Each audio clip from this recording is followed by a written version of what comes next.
Personal review gamepad Rexus GX 300 ala Bung Viroke setelah 1 bulan pemakaian. Di sini kita nggak perlu unboxing ya, barang yang kita dapatkan tuh gamepadnya sama kabel USB A to C untuk ngecharge maupun colok ke PC.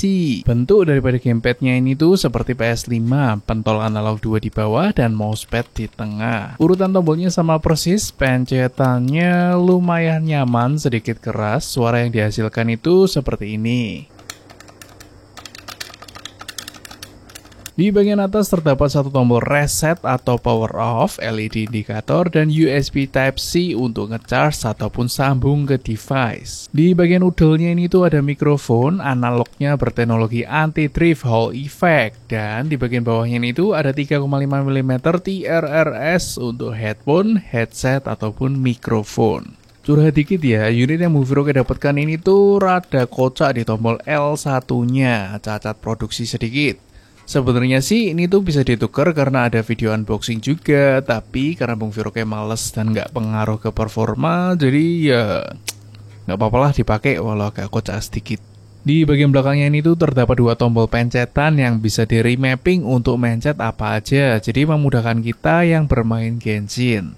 Misalnya mau diganti ke kota X, G3 ataupun O, L1, L2, R1, R2 juga bisa. Bluetooth-nya versi 4,2, baterai yang terkandung ini berjenis lithium polimer LiPo 600 mAh. Yang mana Bung Viroke pakai buat main Genshin sore malaman itu bisa bertahan sekitar 4 harian pemakaian. Untuk ngecharge-nya sih sekitar 1 jaman aja ya, karena Bung Viroke itu pakai charger 15 watt. Kalau misalnya baterainya habis akan susah hidup seperti ini. Kalau misalnya di charge, dicolok USB Type-C, lampu nyala warna oranye. Kalau misalnya sudah full charge, lampunya akan mati.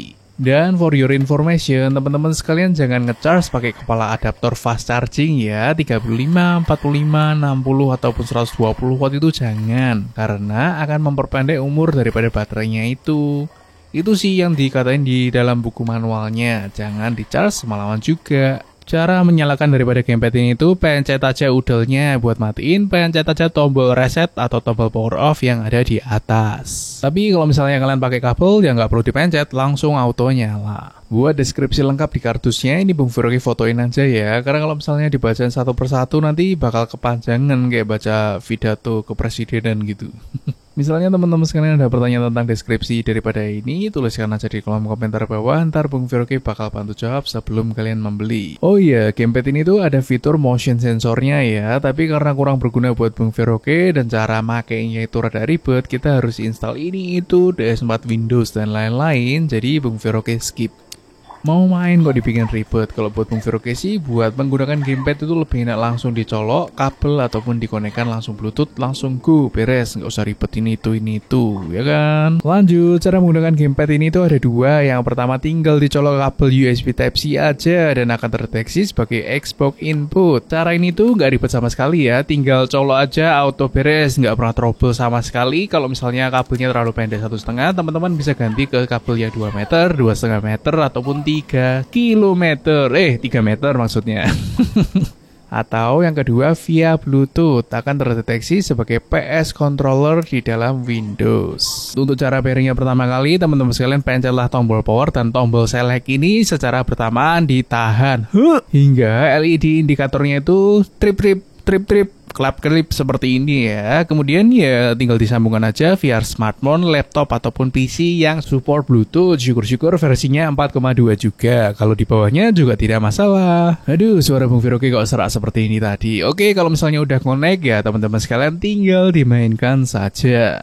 Cara 2,5, jika smartphone, laptop, atau PC kalian itu sudah pernah terpairing sebelumnya, cara menyambungannya tinggal dinyalain tombol power di atas sudelnya ini aja ya gengs. Gamepad ini tuh akan auto connect, jadi nggak perlu dipencet power sama tombol select lagi sampai trip-trip itu nggak perlu. Kalau misalnya sudah terkoneksi, pencet tombol power aja, auto tersambung. Nah, buat cara 2,5 ini tuh terkadang gamepadnya suka ngambek, susah connect kalau misalnya disambungkan ke PC PC ataupun laptop. Solusinya, teman-teman matiin dulu gamepadnya di tombol off atau reset di atas ini, kemudian restart PC atau laptop kalian. Kemudian nyalain gamepadnya lagi dan auto beres. Pokoknya kalau misalnya pakai cara 2,5 atau cara 2 yang connect Bluetooth ini, kalau misalnya ngambek gak mau connect, kalian restart PC atau laptop kalian aja, pasti beres. Cara 2,7, terkadang gamepad ini tuh juga bakal ngambek berkepanjangan buat connect via Bluetooth-nya ya, nggak mau connect, error terus. Jadi teman-teman sekalian itu harus remove device dulu di PC atau laptop kalian. Kemudian gunakan kembali cara kedua yang Bu Veroke jelaskan tadi. Kalau misalnya masih merajuk ya, nggak mau connect lagi Bluetooth-nya, ya mau nggak mau teman-teman harus pakai via kabel USB.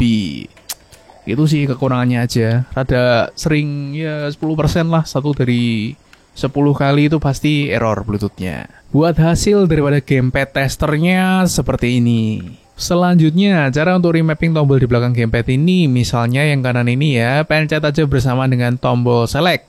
Cetit, LED akan menjadi berwarna kuning, kemudian pencet tombol yang ingin diinput, misalnya Bung Veroke segitiga ini.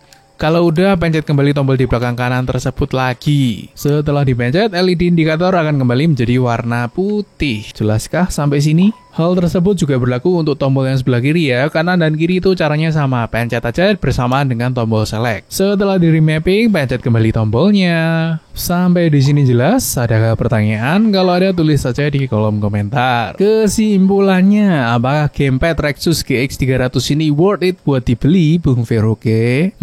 Yes, dengan harga sekitar 360 ribuan sih, menurut Bung Veroke worth it banget buat dibeli. Cocok dengan fitur dan kualitas yang diberikan atau disediakan oleh Rexus. Terutama buat gamer primordial zaman PS1 macam Bung Veroke gini ya, yang pentol analognya itu wajib 2 di bawah. Jadi bukan macam kayak stick Xbox dan lain-lain. Yang cocok buat Bung Veroke sih bentuknya yang seperti ini, Rexus GX 300. Namun buat teman-teman yang lebih suka pakai gamepad itu secara wireless, Bung Veroke sarankan buat beli yang versi pakai dongle aja ya. Apalagi kalau kalian nggak suka ribet, pengennya colok langsung beres auto connect gitu. Soalnya GX 300 ini tuh sekali Bluetooth-nya ngambek, rada buat emosi dan lebih mudah colok kabel aja biar plug and play nggak ribet. Oh, itu aja sih. Sekian personal review kali ini. Buat teman-teman yang ingin membeli Rexus GX 300, link pembeliannya Bung Veroke sertakan di deskripsi di bawah ya. Jika teman-teman sekalian ada pertanyaan dan ingin mengoreksi maupun menambahkan, jangan ragu-ragu untuk menuliskannya di kolom komentar di bawah. Thank you for watching, Johnny.